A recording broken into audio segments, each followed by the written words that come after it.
സുസ്വാഗതം. ഇന്ന് നമുക്ക് കുംഭകർണന് ബ്രഹ്മാവ് ഒരു വരം കൊടുത്തു. അതെന്താണെന്നൊന്ന് നോക്കിയാലോ. രാവണന്റെ അനുജനായ കുംഭകർണൻ ഒരിക്കൽ ബ്രഹ്മാവിനെ തപസ് ചെയ്ത് പ്രത്യക്ഷപ്പെടുത്തി.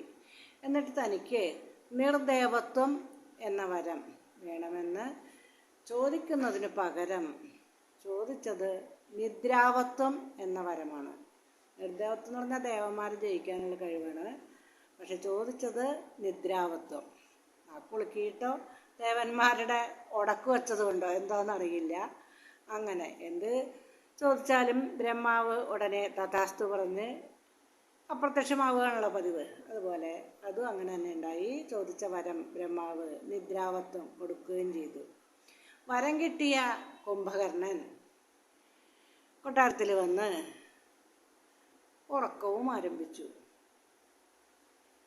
ഈ വരബലത്തിൻ്റെ ശക്തിയിൽ ഈ കുംഭകർണൻ്റെ കൂർക്കം വലി കേട്ട് അവിടെയൊക്കെ കൂർക്കം വലിയുടെ ശബ്ദവും കൊണ്ട് അവിടെയൊക്കെ പ്രകമ്പനം കൊള്ളുകയും രാക്ഷസന്മാർക്ക് അവിടെ അടിയുറച്ച് നിലയുറയ്ക്കാതെ ആവുകയും ചെയ്തു.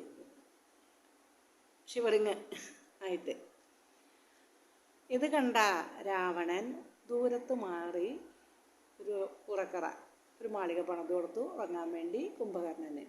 എങ്കിലും അതിശക്തിമാനായ തൻ്റെ അനുജൻ ഇങ്ങനെ വേനൽ 3 വർഷം 365 ദിവസം ഉറങ്ങിയാൽ എങ്ങനെയാ?